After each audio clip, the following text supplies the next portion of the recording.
இப்போ கூட பார்த்தீங்கன்னா, மயிலாடுதுறையில வந்து ஆணவ படுகொலை நடந்திருக்கு. ஒரு பொண்ணும், பையனும் வந்து வேற வேற ஜாதி சேர்ந்த பொண்ணும், பையனும் லவ் பண்ணியிருந்தாங்கன்னு தெரிஞ்சு, அவங்க பெண் வீட்டார்கள் வந்து அந்த பையன அடிச்சு சாவடிச்சுட்டாங்கன்னு சொல்லி சொல்றாங்க. அந்த பையன் அந்த பையனும் அந்த பொண்ணு இறந்தது எங்க பார்த்தீங்கன்னா, அந்த பொண்ணு வீட்டு பக்கத்துல இருக்க ஒரு ஓலக்குடிசைல செத்துருக்காங்க. இப்போ வந்து அவங்க தரப்புல என்ன சொல்றாங்க, நாங்க அடிச்சு கொல்லன்றாங்க. பையன் தரப்புல என்ன சொல்றாங்க, பொண்ணு வீட்டார் தான் அடிச்சு கொன்ட்டாங்க அப்படின்றாங்க. அது இல்லாம தூக்குல தொங்குன 2 பேரோட காலும் வந்து தரையில தொட்டுட்டு இருக்கு. கழுத்துல தூக்குல தொங்குறவங்க அவங்க 2 பேர் காலும் தரையில தொட்டுட்டு இருக்கு. அந்த ஒரு சின்ன கேப் தான் அந்த கழுத்து நெசுக்கும் எவ்வளவு வலி இருக்கும். அந்த சின்ன கேப் இருந்தா கூட அவங்க வந்து தப்பிச்சு அவங்க உயிரை காப்பாத்தின்னு நினைப்பாங்க. அப்போ எனக்கு தெரிஞ்சு அவங்க என்ன சொல்றாங்க, நாங்க அடிச்சு கொல்ல அவங்களா தூக்குல தொங்கிட்டாங்கன்றாங்க. ஆனா அது வந்து அடிச்சு அவங்க தான் கொன்றுப்பான்னு நினைக்கிறேன். ஏன்னா பொண்ணு வீட்டாண்டா அதுவும் அந்த பொண்ணு பொண்ணு வந்து பொண்ணு வீட்டுல இருந்து முன்னாடி நாளே இந்த இந்த சம்பவம் நடக்குது முன்னாடி நாள் வந்து அந்த பையனை போட்டு பொண்ணு வீட்டுல இருந்து வந்து அடிச்சிருக்காங்க.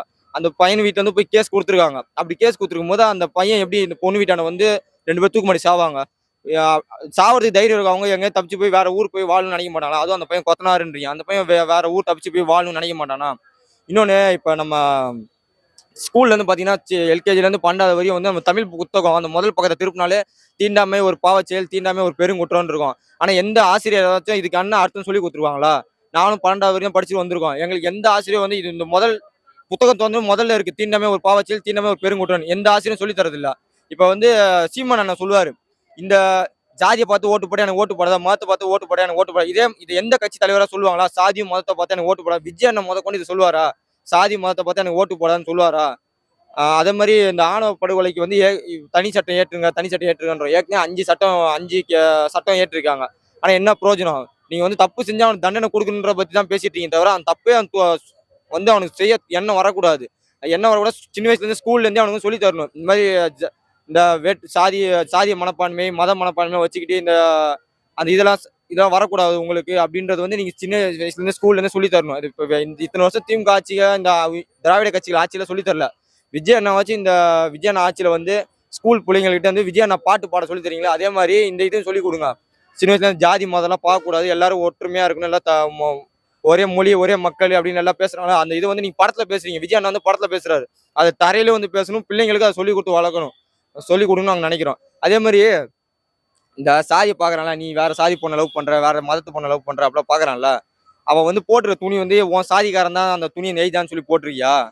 இல்ல நீ திங்கிற சோறு வந்து என் சாதிக்காரன் தான் விவசாயம் பண்ணி எடுத்துட்டு வந்தான், அதனால திங்கிறேன்னு சொல்லி நீ விவசாயம் அந்த அந்த என் சாதிக்காரன் விவசாயம் பண்றத சாப்பிட்றதா சாப்பிடுன்னு சாப்பிடுறியா?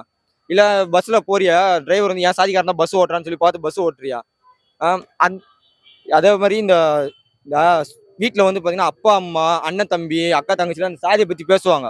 அவங்களாம் அந்த மாதிரி அந்த சாதி பெருமையில பேசுறாங்கல்ல, அது வந்து ஒரு மனநோய். அப்படி அந்த வீட்டுல உங்க வீட்டுல யாராவது அந்த மாதிரி மக்களுக்கு சொல்றோம், அந்த மாதிரி உங்க வீட்டுல யாராவது அந்த சாதி பெருமை பேசிட்டு என் சாதி உயர்ந்து உன் சாதி தாழ்ந்து அப்படியே பேசுறான்னு வச்சுக்கோங்களேன், அது வந்து ஒரு மனநோய். இந்த ஆரம்ப கல்ல கொண்டு போய் இந்த மென்டல் ஹாஸ்பிட்டல் எங்கேயாவது கொண்டு போய் சேர்த்துருங்க. இல்லைன்னு அவன் இந்த மாதிரி தவறான அவன் அது வந்து ஒரு பரவுற நோய். கொரோனா வைரஸோட இது மிகவும் பரவுற நோய். உங்க வீட்டை சுத்தி இருக்கிறவங்க உங்க வீட்டு பிள்ளைகளுக்கு அதிகமா அந்த நோய் பரவுதான். இந்த சாதியை இதெல்லாம் வந்து அந்த மனநோய் வந்து வீட்டு பிள்ளைங்களுக்கு அதிகமா அந்த பரவுதான். அது ஆரம்ப கல்ல கொண்டு போய் இந்த மென்டல் ஹாஸ்பிட்டல் சேர்த்துட்டீங்கன்னு வச்சுக்கோங்களேன், ஒரு 3 மாசம் 6 மாதம் ட்ரீட்மெண்ட் பண்ணி விட்டுருவாங்க. அப்படி இல்லாம இவன் பாட்டுக்கு போய் ஏதாவது இது மாதிரி கொலை பண்றது இது மாதிரி பண்ணிட்டான்னு வச்சுக்கோங்களேன், 14 வருஷம் குறைஞ்சு போச்சு. ஆயுள் தண்டனை 14 வருஷம். 14 வருஷம் அவன் கோர்ட்டு கேஸ், அவன் சாப்பாடு செலவு பண்ணி அது இல்லாம இதெல்லாம் பண்ணணும். அதனால மக்கள் வந்து இந்த மனநோய் இருக்கிறவங்க கொண்டு போய் முதல்ல இந்த மென்டல் ஹாஸ்பிட்டல் சேர்த்துருங்க. இன்னொன்னு வந்து அவன் வந்து இந்த ஜெயிலுக்கு தூக்கி போறீங்க. இந்த அரசாங்கம் வந்து 14 வருஷம் ஆயுள் தண்டனை தூக்கி போறீங்க. அவனுக்கு வந்து தூக்கு தண்டனை கொடுக்கணும் இல்லையா? எல்லாரும் முன்னாடி நிக்க வச்சு சுட்டுருங்க. ஏன்னா நீங்க 14 வருஷம் தூக்கி ஜெயில போடுறீங்க. அவன் என்ன பண்றான்? 14 வருஷம் ஜம்முன்னு போய் அரசாங்க சோத்துல உட்காந்து நல்லா தின்னுட்டு வெளியே வரான். வெளியே வந்தோன்னா ஜாதி கட்சிக்காரன் என்ன பண்றான்? ஜாதி சங்கத்துக்காரன் என்ன பண்றான்? நம்ம ஜாதிக்காக ஒருத்தர் கொலை பண்ணிட்டு உள்ள போயிடா சொல்லிட்டு அவன் மாலையை போட்டு அவர் பெரிய ஆளாக்கி வெளியே கொண்டு வந்து ஜெயிலுக்கு 14 வருஷம் ஜெயிலில் போயிட்டு வந்தாலும் வேலை வெட்டி அவனும் தரமாட்டான். இவன் என்ன பண்றான்? இவன் புதுசா ஒரு ஜாதி சங்கத்தை உருவாக்கிட்டு அந்த ஜாதியை வந்து எல்லாரும் பரப்பிக்கிட்டு அந்த அந்த நோயை வந்து எல்லாரும் பரப்பிட்டு இருக்கான். அதனால அந்த மாதிரி பண்றவன் வந்து 14 வருஷம் ஆயுள் தண்டனை அவ்வளோ கூடுதல வெளியில அனுப்பாதீங்க. சோத்துல வச்சு உள்ளே வச்சு கொண்டுருங்க. இல்ல தூக்கு தண்டனை கொடுத்துருங்க, இல்லை துப்பாயில சுட்டுருங்க. நீ இந்த மாதிரி திருப்பி வெளியே விட்டு அவன் திருப்பி வெளியே வந்துட்டு அவன் கிட்ட இருக்க அந்த நோய் எல்லாத்தையும் திருப்பி அவன் பரப்புறான். 14 வருஷம் உள்ள வந்து அவன் திருந்த மாட்டான். வெளியே வந்து சாதி சங்கத்தை ஆரம்பிச்சு அவன் சாதி சங்க தலைவர் ஆயிடுறான். அவன் அந்த மாதிரி ஆளுங்களாம் தூக்கி உள்ளே வச்சு கொண்டுருங்க.